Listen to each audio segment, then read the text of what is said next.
Hello everyone, आप सभी को सुबह की राम राम जी, गुड मॉर्निंग, सुप्रभात। आज मैं आपके साथ में इंडिया की most popular street style recipe share करने वाली हूँ जो बच्चों से लेकर बड़ों तक सभी को पसंद आती है। तो आज मैंने फिर से सब्जियों की दुकान खोल ली है और यकीन मानिए ये सब्जियां ऐसी हैं जिसे बच्चे भी बहुत चाव से खाएंगे। मेरे घर में तो मेरी बेटी की पसंदीदा रेसिपी है। तो आज किसी कारणवश ना ब्रेकफास्ट स्किप हो गया, लंच भी हमने जानबूझ के स्किप कर दिया ताकि हम ये बना सकें। तो ये ब्रंच में मैं बना रही हूँ, लगभग 1 बज रहा है तब मैं इस रेसिपी को शूट कर रही हूँ। और ये स्ट्रीट स्टाइल रेसिपी है पाव भाजी, पर स्ट्रीट स्टाइल होने के बावजूद उससे बहुत बढ़िया हाइजीनिक तरीके से घर पे हम इसको तैयार करेंगे झटपट से।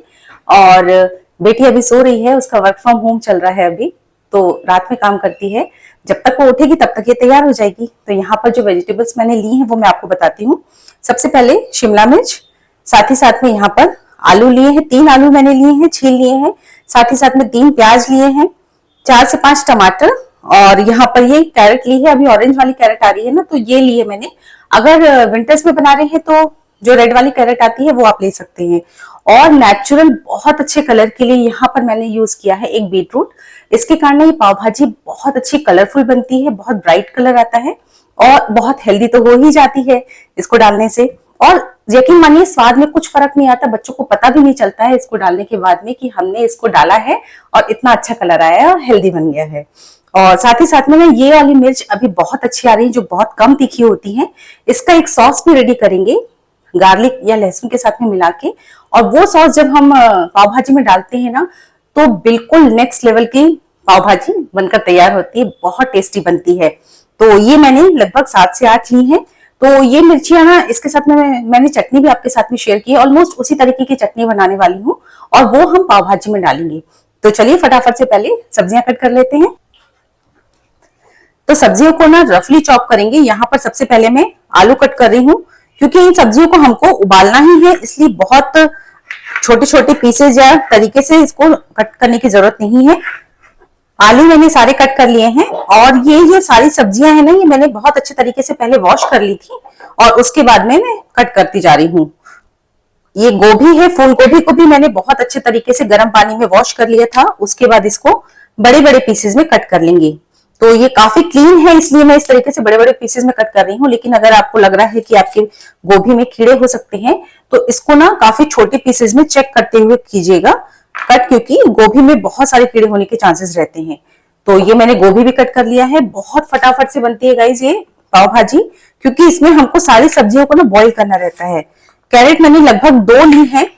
तो आप जितनी क्वांटिटी में बना रहे हैं ना, इसमें ऐसा कोई मेजरमेंट नहीं होता है।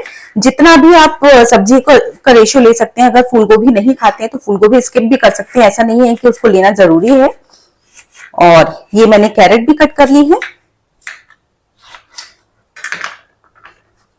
इसको हम एक प्लेट में अलग से रख लेंगे। और साथ ही साथ में ये मैंने लिया है बीटरूट। तो बीटरूट ना जब भी लें तो बहुत बड़े साइज का ना लें, थोड़ा मीडियम साइज का, ये छोटे साइज का लें, बिल्कुल फ्रेश लें। तो उससे ना पाव भाजी में बहुत ही बढ़िया सा कलर आता है। तो मैंने बिल्कुल मीडियम साइज का लिया है। अगर आप और छोटा भी लेना चाहते हैं ना वो भी ले सकते हैं, 2 डाल दीजिए, क्योंकि छोटे वाले बीटरूट में ना बहुत बढ़िया सा कलर आता है फ्रेश अगर रहता है तो ये मैंने बीटरूट भी कट कर लिए हैं। और साथ ही साथ में मैं एक प्याज भी कट करने वाली हूँ।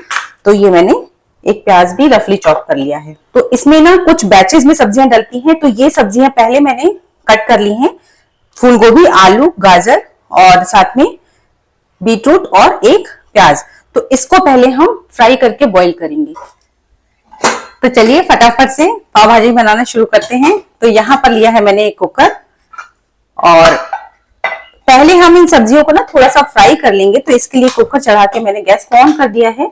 और पाव भाजी है तो उसमें बटर का टेस्ट सबसे ज्यादा आता है। और जो ठेले में या स्ट्रीट स्टाइल पाव भाजी हम खाते हैं उसमें तो भर भर के बटर होती है, पर घर में हम इसको एक सीमित मात्रा में डालेंगे। तो बटर ना डायरेक्ट कभी भी नहीं डालना चाहिए। बटर जब भी डाले ना उसके साथ में थोड़ा सा ऑयल डाल दीजिए, तो बटर में जलता नहीं है। अगर बटर डायरेक्ट ऐसे गर्म करेंगे तो आप नोटिस करते होंगे कि बटर एकदम से काला काला हो जाता है।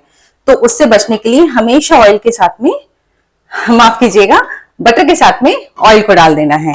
तो इसको हम गर्म होने देते हैं। बटर अच्छे से गर्म हो चुका है और देखिए जला नहीं है, बिल्कुल भी काला नहीं हुआ है क्योंकि हमने ऑयल डाल दिया था। अब इसमें सबसे पहले मैं डालने वाली हूँ प्याज। एक्चुअली सारी सब्जियां ही मैं डायरेक्ट एक साथ ही डाल देने वाली हूँ। आप चाहे तो प्याज को पहले फ्राई कर सकते हैं, पर मैंने आलू भी डाल दिया है, गोभी भी डाल दिया है, सारी सब्जियां एक साथ फ्राई हो जाएंगी। और बस इसको हम मीडियम फ्लेम पर बढ़िया सा फ्राई कर लेंगे। तो जो इसमें ना रोस्टेड फ्लेवर आ जाता है ना, भुने का जो टेस्ट आ जाता है ना इन सब्जियों में, बहुत ज्यादा टेस्टी लगती है इसके कारण पाव भाजी। आप डायरेक्ट भी बॉईल कर सकते हैं, कुछ लोग डायरेक्ट भी बॉईल करते हैं, पर मैं हमेशा इस तरीके से सब्जियां फ्राई करके करती हूँ ना, इसके कारण पाव भाजी का टेस्ट बहुत अच्छा आता है। ट्राई करके देखिएगा जरूर से। और ये देखिए कितना बढ़िया कलर आ चुका है। लगभग 3 से 4 मिनट मैंने इसको फ्राई कर लिया है। आलू और गोभी पे भी ये पिंक सा रेड कलर चढ़ गया है। बहुत ही बढ़िया लुक लग रहा है अभी से ही। और ये सब्जी पकने के बाद, मैश होने के बाद तो बहुत ही टेस्टी लगने वाली है। और यहाँ पर मैं इसमें और फ्लेवर्स ऐड करूंगी, ज्यादा तो नहीं, सिर्फ 1 चम्मच पाव भाजी मसाला इसी स्टेज में डाल देंगे बॉईल होने के समय, तो बहुत अच्छा टेस्ट अंदर तक चला जाएगा। साथ में नमक अभी सिर्फ सब्जियों के हिसाब से मैं डाल रही हूँ। फिर से इसको मिक्स करेंगे एक बार। तो ये लगभग मैंने 30 सेकंड या आधा मिनट तक दोबारा से फ्राई कर लिया है मसाले के साथ में। और अब इसमें मैं पानी डालने वाली हूँ। पानी मतलब इतना डालिएगा कि सब्जियों के ऊपर इसका पानी का लेवल होना चाहिए। तो मैंने ना यहाँ पर 2 ग्लास डाल दिया है, क्योंकि सब्जियां ना मैश होने के बाद में भी बहुत ज्यादा पानी को एब्जॉर्ब करती हैं। तो बॉईल होंगी, उसके बाद जब मैश होंगी ना, तो पूरा का पूरा मिश्रण काफी गाढ़ा हो जाता है, इसलिए मैंने 2 ग्लास डाला है। अगर हमको जरूरत पड़ेगी तो हम बाद में और ऐड कर लेंगे। और बस अब कुकर के ढक्कन को लगाएंगे और 1 सीटी मैं इसमें तेज में लेने वाली हूँ, और साथ ही साथ में 2 सीटी धीमी आंच पे लेने वाली हूँ। तो ये ढक्कन को मैंने लगा लिया है और बस फटाफट से सीटियां लेंगे। तब तक हम बाकी सब्जियां जो बची हुई है उसको कट कर लेते हैं। तो यहाँ पर सबसे पहले हम प्याज कट कर लेते हैं। तो प्याज आप चाहे ना तो चॉपर में भी कट कर सकते हैं, पर मैं हाथ से कट कर रही हूँ, क्योंकि हाथ से कट करने में ना मैं ज्यादा कंफर्टेबल होती हूँ और एकदम से मैशी सा नहीं होता। लेकिन हाँ, कई बार जल्दी में हमको चॉपर से भी कट करना पड़ता है। तो यहाँ पे इसको मैं बारीक बारीक कट कर लेने वाली हूँ। ये देखिए, जब तक प्याज कट हुआ तब तक यहाँ पर कुकर ने 1 सीटी दे दी है। तो इसकी फ्लेम को हम कर देंगे अब लो पे, और 2 सीटी हम लो फ्लेम पे ले लेंगे। और इसी तरीके से इस शिमला मिर्च को भी मैं बारीक बारीक कट कर लेने वाली। तो शिमला मिर्च भी कट हो गई है। अब यहाँ पर मैंने ली है धनिया पत्ती। तो इसको पहले मैंने अच्छे से वॉश कर लिया था और इसको भी मैंने बारीक बारीक कट कर लिया है। अच्छा, आप यहाँ पे ना हरी मिर्च भी डाल सकते हैं, बिल्कुल जितना स्वाद के अनुसार या जितना तीखा खाते हैं। पर मैं हरी मिर्च नहीं डाल रही हूँ, क्योंकि मैं वो लाल मिर्च का पेस्ट डालने वाली हूँ ना। और भले ही वो वाली लाल मिर्च कम तीखी है, लेकिन तीखी तो है, तो उस हिसाब से मैं यहाँ पर उसमें हरी मिर्च नहीं डालने वाली हूँ, सिर्फ वो लाल मिर्च का पेस्ट डालूंगी। तो यहाँ पे ये सब्जियां कट हो चुकी हैं। चलिए फटाफट से लाल मिर्च का पेस्ट बनाते हैं। तो ये लहसुन और लाल मिर्च का पेस्ट बनाने के लिए ले लिया है मैंने एक ग्राइंडिंग जार, और इसमें डालने वाली हूँ ढेर सारा लहसुन। तो लहसुन ना इसमें थोड़ा ज्यादा ही जाता है, तभी बहुत अच्छा टेस्ट आता है। और साथ ही साथ में यहाँ पर ये लाल वाली मिर्चियां भी मैं कट करके डालने वाली हूँ। आप चाहे तो इसके सीड्स निकाल सकते हैं, पर चूंकि ये बहुत ज्यादा तीखी नहीं होती, तो मैं सीड्स के साथ में ही कट करने वाली हूँ। तो लगभग 8 से 10 लाल मिर्ची मैंने इसमें डाल देना है। साथ में डालने वाली हूँ थोड़ा सा पानी, की जिससे कि बहुत अच्छा पेस्ट बन जाए। तो ये देखिए, ये लाल चटनी मैंने पीस ली है। आप देख पा रहे हैं कितना ब्राइट कलर आया है। और इसको फ्राई कर लीजिए, इसमें नमक मिला लीजिए, तो भी ये चटनी बहुत टेस्टी लगती है। तो ये एक काम हमारा हो चुका है। अब सेम ग्राइंडिंग जार मैंने लिया है और इसमें मैं डाल रही हूँ ये टमाटर। तो ये 3 से 4 टमाटर मैंने रफली चॉप कर लिए हैं, वही इसमें डाल दिए हैं। इनका महीन पेस्ट बना लेंगे। तो मुझे ना टमाटर थोड़े से कम लग रहे हैं, इसलिए मैंने 1 टमाटर इसमें और डाल दिया है। पाव भाजी ना थोड़ी खट्टी खट्टी सी अच्छी लगती है। और हालांकि अगर टमाटर कम डालना चाहते हैं ना, तो आप ऊपर से नींबू का रस भी डाल सकते हैं, उससे भी बहुत अच्छा टेस्ट आ जाएगा। तो इसको मैं महीन पीस ले रही हूँ। आप चाहे तो इसको चॉप करके भी डाल दे सकते हैं, पर मैं इसको जनरली ना पेस्ट बना के यूज करती हूँ। तो बस इसको पीस लेने वाले हैं। तो चलिए, कुकर तो हो गया है, इसमें सीटी हो चुकी है। अब इसमें जो मसाला डालना है उसको हम फटाफट से फ्राई करते हैं। और ये गैस मेरी जैसे ही स्लो करो ना तो बंद हो जाती है। एक पैन लिया मैंने और इसमें हम चढ़ाएंगे, सबसे पहले डालने वाले हैं बटर। तो मैंने आपको बताया कि पाव भाजी में बटर थोड़ा सा ज्यादा डाल जाता है। बच्चों के लिए बना रही हूँ तो मैं 2 ब्रेक डाल रही हूँ या 2 इसके क्यूब्स डाल रही हूँ। आप चाहे तो 1 क्यूब भी डाल सकते हैं। और ये जले नहीं तो इसमें मैं डाल दे रही हूँ थोड़ा सा ऑयल।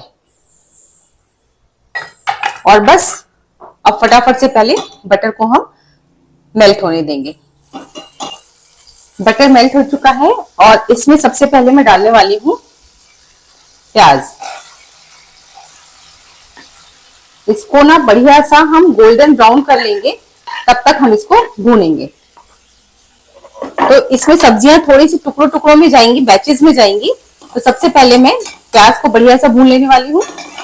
तो यहाँ पर प्याज बहुत अच्छे तरीके से गोल्डन ब्राउन हो चुके हैं और अब इसमें मैं डालने वाली हूँ ये कटी हुई शिमला मिर्च और इसको भी हम हल्का सा फ्राई कर लेंगे। ये शिमला मिर्च मैंने 2 मिनट फ्राई कर ली है। उसके बाद ये जो मिर्च और लहसुन का हमने पेस्ट बनाया था उसको मैं यहाँ पर 2 चम्मच डालने वाली हूँ। तो आप अपने हिसाब से इसको डाल सकते हैं, जितना तीखा खाते हैं या जितना लहसुन का फ्लेवर आपको पसंद है उस हिसाब से आप कम ज्यादा कर सकते हैं। इसको भी कुछ सेकंड्स के लिए हम फ्राई कर लेंगे सारे मसाले के साथ। और साथ ही साथ में जो हमने सब्जियां बॉईल की थी उसमें तो डाल ही दिया था नमक। यहाँ पर भी इन सब्जियों के हिसाब से इसमें थोड़ा सा नमक डालने वाली हूं मैं। और बस इसको बढ़िया सा फ्राई कर लेंगे। ये लहसुन वाला पेस्ट भी बहुत अच्छे तरीके से फ्राई हो चुका है और इसमें अब डाल दूंगी मैं ये टमाटर का पेस्ट। इसके कारण पाव भाजी में बहुत बढ़िया सी खटास आ जाती है। और टमाटर के साथ ही साथ मैं इसमें डालने वाली हूँ थोड़ी सी धनिया पत्ती इसी समय फ्राई होते समय, जिससे कि धनिया पत्ती भी साथ में फ्राई हो जाती है ना, बहुत अच्छा सा टेस्ट आ जाता है। कुछ रेगुलर मसाले भी डालने वाली हूँ। थोड़ी सी यहाँ पर कश्मीरी रेड चिली पाउडर डाल रही हूँ, थोड़ा सा हल्दी पाउडर आप स्किप भी कर सकते हैं। और यहाँ पर ये धनिया पाउडर डाल रही हूँ।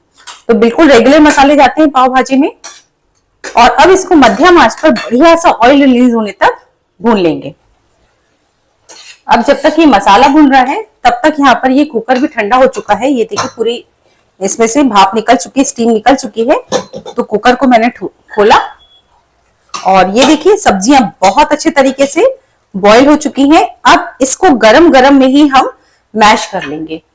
तो कलर भी आप देख पा रहे हैं कितना बढ़िया आया है। बस इसमें मैं इसको गरम गरम में अच्छे तरीके से मैश कर लूंगी। अच्छे तरीके से उबल चुकी है तो बहुत बढ़िया तरीके से ये मैश हो जाएगी। तो आप देख पा रहे हैं इसमें मैंने कलर कुछ भी नहीं डाला है, लेकिन सिर्फ बीटरूट डालने के कारण इसका जो नेचुरल कलर है बहुत ही शानदार आ गया है।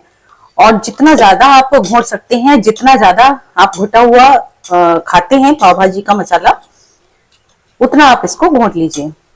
कई लोग चांस रखते हैं पर मेरे यहाँ अच्छे से घुटी हुई भाजी ही पसंद की जाती है, तो मैं इसको अच्छे से घोट लेने वाली हूँ। और आप देखिए पहले पानी कितना ज्यादा लग रहा था, लेकिन जैसे जैसे हमने इसको मैश किया है ये अच्छा काफी थिक सा हो चुका है।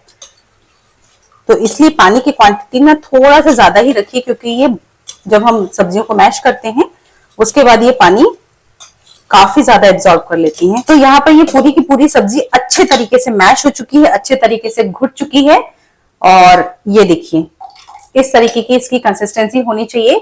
बहुत ज्यादा गाढ़ी नहीं रखती हूँ मैं पाव भाजी की जो भाजी होती है, वरना ना जो पाव ब्रेड रहती है ना उसको एब्जॉर्ब भी नहीं कर पाती है, बिल्कुल गाढ़ी गाढ़ी रहती है। तो इस तरीके की थिकनेस में रखती हूँ। तो यहाँ पर मसाला भी बढ़िया तरीके से भुन रहा है, काफी अच्छे तरीके से भुन चुका है। बस 1-2 मिनट की कसर रह गई है।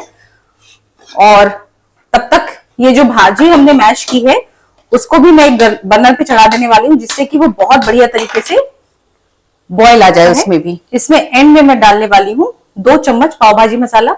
आप किसी भी ब्रांड का इस्तेमाल कर सकते हैं। बस पाव भाजी मसाला मिलाने के बाद में भी कुछ सेकंड्स के लिए इसको फ्राई कर लेंगे। और ये मसाला मैंने भून लिया है लगभग 1 मिनट के लिए।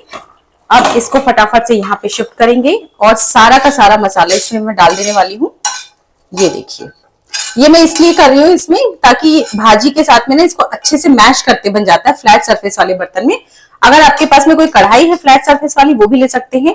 अब इसमें काफी सारा मसाला लगा हुआ है तो मैं इसमें थोड़ा सा पानी डालने वाली हूँ और पानी डाल के दूसरे बर्नर पे चढ़ा दूंगी, जिससे कि एक बॉयल आने तक इसको मैं बॉईल कर लूंगी। और तब तक ये मसाला इस भाजी में मिक्स कर ले। देखिए जैसे हमने मसाला मिलाया तो ये काफी गाढ़ी सी हो चुकी है। तो ये पानी में बहुत अच्छे तरीके से बॉईल आ चुका है। जितना मसाला लगा था वो भी पानी में डिसॉल्व हो चुका है। ये पूरा का पूरा फ्लेवरफुल पानी इसमें हम डाल देंगे और बस इसको मिक्स कर लेंगे।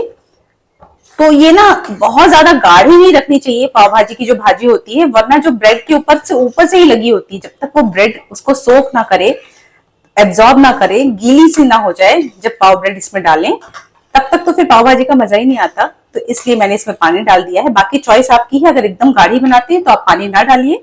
ये देखिए इस तरीके की थिकनेस होनी चाहिए, कंसिस्टेंसी ऐसी होनी चाहिए। और इसमें इस स्टेज में आप नमक को एडजस्ट कर सकते हैं। और यहाँ पर खटास के लिए मैं और डालने वाली हूँ ये आधा नींबू। में ना नींबू जरूर डालिएगा। और आप देख पा रहे हैं कितनी बढ़िया कंसिस्टेंसी, और बिना कलर के, बिना किसी फूड कलर के कितना बढ़िया कलर आया है, नेचुरल कलर आया है। और टेस्ट तो बहुत ही लाजवाब आता है। और एंड में इसमें डाल दीजिए ढेर सारी कटी हुई धनिया पत्ती। तो ये हमारी शानदार पाव भाजी बनकर तैयार हो चुकी है। अब इसको एंड में और टेस्टी और फ्लेवरफुल बनाने के लिए इसमें डालने वाली हूँ ये बटर। ये बिल्कुल ऑप्शनल है, अगर आप अवॉइड करना चाहते हैं तो अवॉइड कर सकते हैं, पर एंड में जरूर डालिएगा, इससे बहुत अच्छा टेस्ट आता है। तो लीजिए हमारी ये बहुत ही टेस्टी स्ट्रीट स्टाइल या स्ट्रीट स्टाइल से भी अच्छी, ठेले वालों से भी अच्छी पाव भाजी बनकर तैयार हो चुकी है। पाव भाजी नहीं, सिर्फ भाजी बनकर तैयार हो चुकी है। और चलिए फटाफट से हम इसकी पाव तैयार करते हैं। बहुत यमी बनी है और बहुत अच्छा कलर आया है, आप देख पा रहे हैं। तो चलिए ये बन चुकी है, इसको एक साइड में रखेंगे, फटाफट से हम पाव तैयार करेंगे। तो चलिए यहाँ पर सबसे पहले हम चढ़ा लेते हैं एक तवा, जिसपे कि हमको पाव को सेकना है। तो ये निकाली है मैंने पाव, इसको इस तरीके से बीच से कर लेंगे कट। तो तवा हो चुका है गरम, इसमें डालेंगे 1 क्यूब बटर का। थोड़ी सी मैं इसमें ये चटनी डाल रही हूं, साथ में थोड़ा सा पाव भाजी मसाला, बिल्कुल स्ट्रीट स्टाइल टच देने के लिए, साथ में थोड़ी सी धनिया पत्ती। इन सभी चीजों को बढ़िया तरीके से फ्राई कर लेंगे। तो ये देखिए मसाला बहुत अच्छे तरीके से फ्राई हो चुका है। और अब इसमें मैं डालने वाली हूं ये हमारा पाव ब्रेड। तो एक तरफ से जैसे ही सेक जाएगा इसको हम पलट लेंगे, दोनों तरफ से सेक लेंगे। देखिए कितना बढ़िया कलर आया है। लहसुन और मिर्ची की जो चटनी बनाई थी उसमें नमक नहीं था, तो मैं इसमें थोड़ा सा ऊपर से नमक स्प्रिंकल कर दे रही हूँ। ये देखिए बिल्कुल लग रहे हैं ना स्ट्रीट स्टाइल। चलिए अब इस स्ट्रीट स्टाइल पाव भाजी को बिल्कुल सड़क किनारे वाले स्टाइल में ही सर्व करते हैं। तो सबसे पहले गर्मा गर्म पाव, साथ में कटे हुए प्याज और गर्मा गर्म तीखी चटपटी सी भाजी, साथ में ऊपर से बटर की टॉपिंग। बिल्कुल इसी तरीके से सर्व की जाती है सड़क किनारे ठेलों में भी। तो उसी तरीके से मैंने सर्व किया है और गजब की स्वादिष्ट बनी है गाइस। इस तरीके से अगर आप बनाएंगे तो इस रेसिपी को ट्राई जरूर कीजिएगा। रेसिपी अच्छी लगी हो तो लाइक जरूर कीजिएगा। साथ में अगर आपको मेरी रेसिपीज पसंद आ रही है तो चैनल को सब्सक्राइब भी जरूर से कर लीजिएगा। और रेसिपी अगर वाकई में पसंद आई है तो कमेंट करना ना भूलिएगा, इससे मुझे बहुत मोटिवेशन मिलता है। फिर मिलती हूँ अगली रेसिपी में, तब तक के लिए take care and bye bye.